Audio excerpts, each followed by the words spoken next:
Be'ezrat Hashem, on va voir tout de suite ce que nous faisons le soir de Rosh Hashanah, tous ces signes, quelle est leur importance et quelle est leur signification, l'ordre dans lequel nous le faisons. Et on va expliquer chacun d'entre eux. Et ça va être l'occasion également de dire quelques mots sur cette tragédie qu'il y a au Maroc et voir quel est ce que Hachem, ce que Dieu veut nous envoyer comme message à travers cet événement. Alors on va commencer par les signes, d'abord leur ordre et comment on les fait, expliquer pourquoi faut-il faire des demandes à travers des signes comme on va le voir. En fait, le soir de Rosh Hashanah, à l'origine vient de la Gemara, qu'on met des choses sur la table et c'est à travers ces choses-là qu'on va demander. Alors, par quoi nous commençons? Sachez que la plupart des communautés, à part celles du Moyen-Orient, mais les gens d'Afrique du Nord, ou bien même chez les Ashkenazim, on commence par la pomme dans le miel. Ceux qui poseront la question, mais pourtant, il faut commencer par les fruits d'Eretz Israël, donc les dates. Alors, sachez que lorsqu'il y a une importance à la chose, on peut faire passer la chose importante avant le fruit d'Eretz Israël. Et c'est la cause pour laquelle nous commençons par la pomme dans le miel. Alors, la pomme est le seul fruit qui représente la miséricorde, la rachamim. L'origine de ce fruit, dans son côté spirituel, vient de ce qu'on appelle la tiferet, alors que toutes les autres catégories de fruits viennent de la malchut, donc un peu du din. Donc c'est la pomme a été choisie. Le Ben Ish Chai en parle dans son livre, son commentaire sur Shir HaShirim, dans le 2e chapitre, et il dit c'est pour ça que nous prenons la pomme dans le miel. Alors, la pomme, je vous ai dit pourquoi. Le miel, sachez que le miel est le symbole des rigueurs adoucies. Oui, parce que les rigueurs sont les 5 dernières lettres de l'alphabet. L'alphabet hébraïque, elle a 5 lettres à la fin qui représentent les rigueurs, qu'on appelle Matzafar. L'ensemble de ces lettres représente la valeur numérique de 280. Quand à ces 280, nous rajoutons 26, 26 c'est le nom de Dieu qui adoucit, ça adoucit les 5 rigueurs et ça a la valeur numérique du mot de vache. D'ailleurs, il y a la même allusion dans le mot chauffard qu'on partage en deux, chou c'est 306, c'est donc les 280 plus les 26, et par c'est les 280, mais en tous les cas c'est cela. Et là, on prend donc en premier, on commence par la pomme dans le miel, et bien sûr, il faudra faire la bracha de Boré Peri Haetz. Il y en a ceux qui ont voulu, il y a eu un rav au Maroc qui s'appelait le rav Maman de Sefrou, qui ramène que son père faisait ce qu'on appelle une khumra, un extra. Alors, avant le motzi, il prenait une date, il faisait la bracha de Boré Peri Haetz, comme ça il s'acquittait du problème de commencer à faire une bracha sur un fruit d'Eretz Israël. Mais je vous ai dit, même celui qui ne fait pas ça, c'est très bien. Et là, on va réciter Yiratzon milefanecha, Hashem Elokeinu Elokei Avotenu. Donc on demande à Kjouchou, Shitit Hadesh Alenu Shana Tovom Tuka, que se renouvelle sur nous une année douce, bonne et douce. Mereshit Hashana Va'ad Achrechan, début de l'année jusqu'à la fin de l'année. Ça, c'est le premier. Après cela, après la pomme dans le miel, on va prendre les poireaux, karti. Alors, sachez que, qu'est-ce qu'on va demander à travers le poireau, ça s'appelle karti, du lachon karet qui coupe. Ça veut dire qu'on va demander à Kadosh Baruch Hu que tous les anges créés par les pertes de semences, ce qui est très grave, qui ont été créés par cela, que Kadosh Baruch Hu leur coupe la vie, en fait, les fasse disparaître. Et c'est pour ça qu'a été choisi le poireau qui en hébreu s'appelle karti, du lachon kared, les chrot c'est coupé, et c'est yiratzon milefanecha, et après, shi karetu, qui soit coupé nos ennemis et ceux qui nous haïssent, et tous ceux qui nous cherchent du mal. Et il y a un pasouk, bien sûr, tarum yadechan sarecha v'chai karetu. Ensuite, donc on a parlé déjà d'une certaine formule de nos ennemis.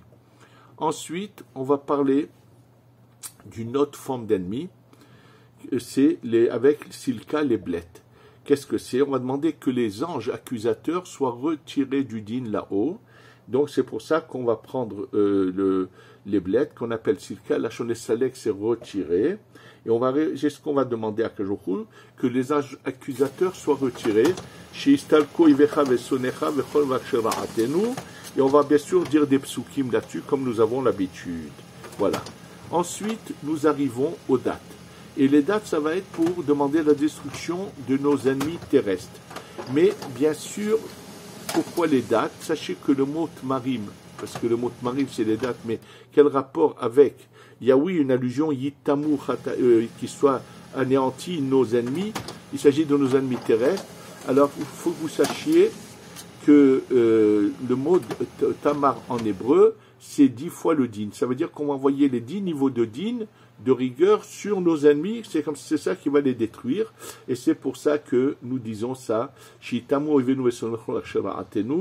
après, on emmène des psukim là-dessus. Après cela, nous allons arriver à ce qu'on appelle la courge. Alors, qu'est-ce que nous faisons?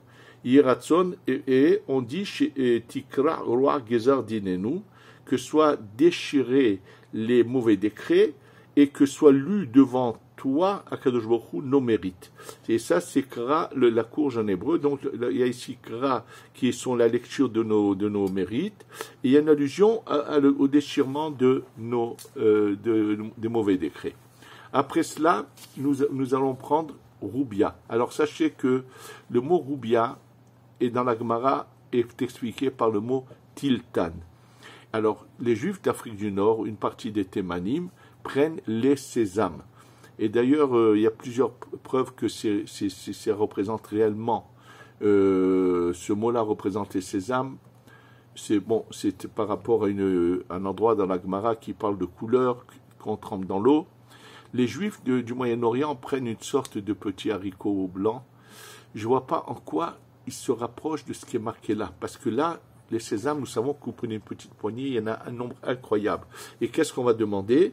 Sheyirbu zachiyotenu, qu'ils soient nombreux nos mérites. Donc, le sésame, vraiment, à part ça, je vous dis, il y en a qui disent aussi Katiltan, d'accord, mais Roubia, sachez qu'il y a une discussion là-dessus, et c'est ça notre minhag à nous, c'est de prendre les sésames. Ensuite, on va prendre la grenade douce. Il y a deux formes de grenades. Il y a des grenades qui sont acides, il y en a qui sont douces. Cherchez à celles qui soient douces et non pas acides. Et là, on va demander qu'on soit rempli de mitzvot comme les grenades. C'est-à-dire qu'une grenade, il y a énormément de petits grains et qu'on demande à ce qu'ils soient nombreux, on se remplisse, on fasse beaucoup de mitzvot, soit rempli de mitzvot de cette manière-là. Après ça, nous prenons du poisson. Oui, absolument, et on ne craint pas il y en a qui disent Dag, Daga, que le Dag c'est des soucis, Daga c'est faux. La preuve de tout ce que je vais vous dire se trouve dans un livre du Harizal qui s'appelle le Pré Etzraïm. C'est là-bas que c'est marqué qu'il prenait la pomme dans le miel et non pas comme certains personnages qui ont voulu faire croire au public que selon la Kabbalah c'est pas le miel mais c'est du sucre, ce qui est complètement faux. Je me demande comment ils sont tous devenus plus kabbalistes que le Harizal lui-même, puisque c'est marqué dans plusieurs textes qui viennent du Harizal, c'est la pomme dans le miel, et que leur erreur vient d'autre chose, d'un Rav d'il y a une centaine d'années ou un peu plus, qui avait supposé que ça aurait été mieux de prendre du sucre, ce qui était complètement faux, et le Ben Ish Chai n'a jamais dit que c'est cela. Le Ben Ish Chai n'a juste parlé que de faire bouillir les pommes dans le sucre à Bagdad, parce que c'était des pommes acides, et qu'il n'y avait pas moyen de les consommer sans les faire cuire dans le sucre, c'est tout. Mais le Ben Ish Chai lui-même, dans son commentaire sur Shir HaShirim, parle de pommes dans le miel. En tous les cas, donc, il est marqué aussi là-bas dans ce livre du Harizal, de prendre du poisson, et là, on souhaite qu'on se multiplie, qu'on soit nombreux comme le poisson, et également que l'œil du poisson est appelé l'œil qui surveille, qui est l'œil de la Rachamim, on soit toujours surveillé par l'œil bon d'Hachem pour être protégé. Et tout à fait à la fin de cela, on va prendre la tête d'agneau, Rosh Keves, et là on va demander deux choses, qu'on soit à la tête et que Hachem se souvienne du sacrifice que a fait Avraham Avinu à son fils Yitzhak. Donc ça c'est l'ordre des simanim que nous faisons et bien sûr, et on fait ces demandes. Alors bien sûr, ce que je vous ai dit, ce qu'il faut comprendre, pourquoi faut-il qu'on fasse des demandes avec ces signes-là? Pourquoi ça ne serait pas dans la prière? D'où vient qu'est-ce que veut la Gemara en nous disant cela? Sachez que le Béni Sachar là en parle, il explique qu'en fait, quand on a un signe devant nous, c'est un geste. C'est-à-dire, si je montrais quelque chose avec un signe, je dis même pas une parole, je fais qu'un geste. Il faut savoir que tout ce qui n'est pas quelque chose de concrétisé, de matériel, comme la parole, représente des niveaux très hauts. En fait, à travers ces signes, on veut réveiller la bonté totale qui vient d'un niveau qu'on appelle Arichanpin. Oui, il y a un niveau dans le monde de la Tzilut où là-bas il n'y a pas de mal, il n'y a que du bien, que de la miséricorde. Et en fait, c'est une manière de réveiller cela. Et puis aussi, ça je vous le rajoute, la tfila, c'est surtout faire régner Hachem sur nous, lui parler, lui montrer qu'on l'aime, qu'on veut de lui, que vraiment. Et lorsqu'on arrive à table, on fait des demandes pour montrer à Hachem qu'on a besoin de tout cela pour pouvoir appliquer ce qu'on a demandé dans la tfila. C'est-à-dire qu'il faut bien séparer. La tfila, les offices sont faits pour qu'on puisse montrer à Hachem combien on est proche de lui, combien on regrette nos erreurs. C'est-à-dire que le fait de le faire régner sur nous, de dire qu'on veut Hachem, ça veut dire que tout ce qu'on a fait qui n'est pas son désir n'était pas réellement notre volonté, qu'on s'est laissé aller à un moment donné, mais c'est pas ça ce qui est au fond de nous dans notre cœur. Et donc c'est pour ça qu'on se sépare, et lorsqu'on arrive à table, on va commencer à faire faire ces demandes qui sont une nécessité, sans lesquelles il serait difficile de pouvoir servir Hachem comme il se doit, de bien faire les choses. Donc c'est pour ça que c'est nécessaire de faire ces demandes, et notre coutume est de faire uniquement les 2 soirs de Rosh Hashanah. Donc c'est ça, ces demandes, c'est important. Maintenant, je voudrais parler de cet événement qui vient de se passer. Réellement, en général, quand j'enregistre toujours mes cours quelques jours avant qu'ils soient diffusés, et là, c'est la première fois que je n'ai pas pu le faire avant, et je le fais le jour même où Be'ezrat Hashem il va être diffusé, ce cours. Et entre-temps, il s'est passé cet événement triste et douloureux, que ce tremblement de terre près de Marrakech, qui a complètement anéanti le quartier juif de Marrakech. Tout le vieux Marrakech a été entièrement anéanti. Et bien sûr, les gens, j'espère, on ne sait pas ce qui se passe s'il n'y a pas des gens de la communauté qui sont sous les décombres. Est-ce qu'il n'y aurait pas des sifrei Torah puisqu'il y avait des synagogues? Est-ce qu'il n'y a pas malheureusement, tristement à dire, des sifrei Torah sous les décombres? Et je pense qu'il y a un message clair d'Hachem. Il y en a qui n'ont pas compris encore que le but est de rassembler tous les Bnei Israël du monde entier, les ramener petit à petit en Eretz Israël, et d'arrêter de vouloir faire revivre l'exil. Il y en a qui ont essayé par tous les moyens de refaire renaître cette communauté avec des jeunes couples. Il y en a qui avaient une idée de créer un grand kollel où on donnerait beaucoup d'argent pour attirer des kollelman à venir là-bas s'installer, de nouveau faire revivre l'exil. Pas seulement à travers ça, même à travers le pèlerinage qui se passe. Je voudrais vous raconter un témoignage. Moi, mon Rav Zecher Tzadik Kadosh Bracha, le Rav Ben Sion Abba Shaul, qui était connu pour être un grand tzaddik de notre génération, très, très aimé de la famille Abou Hatzera. Oui, très aimé. D'ailleurs, le fils de Baba Saleh l'a reçu plusieurs fois en tête à tête, discuté avec lui, mais le fils Baba Meir, quand il savait qu'il allait quitter ce monde, quelques jours avant de quitter ce monde, qu'il était à l'hôpital, lorsque le Rav Ben Sion Abba Shaul est allé le voir, il lui a dit, il l'a pris, il l'a enlacé contre lui, il l'adorait, il avait un amour très particulier pour Rav Ben Sion Abba Shaul. Il était très aimé de la famille Abou Hatzera. Sachez que lorsqu'il y a eu la paix entre l'Égypte et Israël, le collège dans lequel je me trouvais avait envisagé qu'on prenne un bus et qu'on aille à Demenhour, en Égypte, sur la tombe de Rabbi Yaakov Abou Hatzera. Simplement, nous, avant de faire quoi que ce soit, on s'est toujours adressé au Rav et lui demandé ce qu'il en pense. Donc, certains collègues de ce collège où j'étais sont allés voir le Rav Ben Sion Abba Shaul. Ils lui ont dit, Rav, on a envie d'aller sur la tombe de Rabbi Yaakov Abou Hatzera à Demenhour. Et sa réponse a été, quoi? Matar asut tumateret sa'amim, qu'est-ce que vous allez faire? L'impureté des terres étrangères, ça veut dire comment vous pouvez imaginer un instant sortir d'Eretz Israël et allez vous impurifier dans les terres étrangères. Et il a dit, pourquoi en Eretz Israël on n'a pas assez de tombes? Et sachez que lui était un très grand amoureux de la famille Abuchatzera, donc qui est enterré à Demanour, le grand-père de Baba Saleh, Rabbi Yaakov.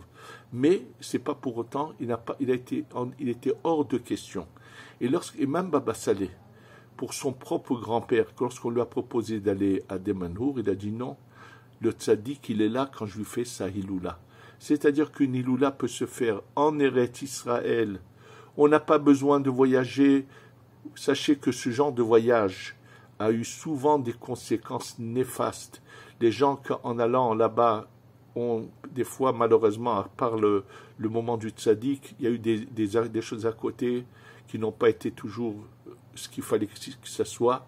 Et donc, sachez qu'il y a un message clair à ce jour où il a fait dire aux gens, ça suffit, comprenez que l'exil doit se finir.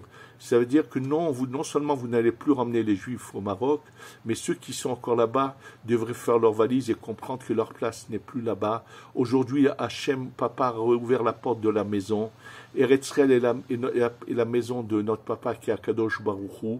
On a été chassés à 2000 ans par notre conduite qui n'était pas bonne. Papa a ouvert la porte. Alors revenons tous ceux qui le peuvent, pas seulement là-bas, c'est pas ce Maroc, mais sachez que partout ailleurs, Akadosh Baruch Hu est en train de prendre le balai parce qu'on approche de la délivrance et que n'attendez pas que le coup de balai vous balaye, vous donne un bon coup de pied pour comprendre. Tous ceux qui peuvent doivent faire de tout ce qu'ils peuvent pour venir et rester là. Et je rappelle la phrase qu'a écrit Rav Moshe Alshir il y a 400 ans. Ne crois pas à ce mensonge que tu auras plus de parnassa en dehors d'Eretz Israël qu'en Eretz Israël.